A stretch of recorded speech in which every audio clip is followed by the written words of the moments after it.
இப்போது இந்தியாவில் படிக்கிறோம்ல, கேஜிஎஃப், கோலார் தங்க சுரங்கம், இதெல்லாம் வந்து கொள்ளையடிச்சது பார்த்தோம்னாக்கா ஒவ்வொருத்தரும் ஒவ்வொரு மாதிரி பண்ணியிருப்பாங்க. ஃபஸ்ட்டு இவங்க வந்தாங்க, அப்புறமா இன்னொருத்தர் வந்தார், கான்ட்ராக்ட் எடுத்தார், நோண்டினார் அப்படிங்கிற மாதிரி சொல்லுவாங்க. ஆனால் அது இவங்கெல்லாம் வந்துட்டு பல்லையவனங்கிற ஒரு பெண்மணியால் அனுப்பி வைக்கப்பட்டவங்க.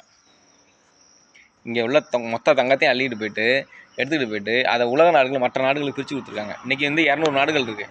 அதில் எத்தனையோ நாடுகள் வளர்ந்த நாடுகள். அப்படி இருக்கிறப்போ இந்தியாவில் உள்ள தங்கத்தெல்லாம் சுரண்டி எடுத்துகிட்டு போய் எல்லா நாடுகளுக்கும் பிரித்து கொடுத்துருக்காங்க. இன்றைக்கி எத்தனையோ நாடுகள் வளர்ந்த நாடுகள் ஆயிடுச்சு. ஆனால் இந்தியா மட்டும் இன்னும் வல்லரசு ஆகலை.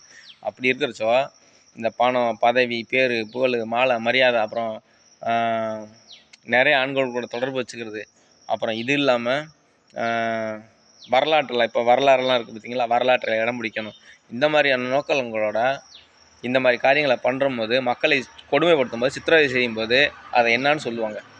இப்படி தான் திட்டே ஆகணும், வேறு வழி இல்லை. கோவம்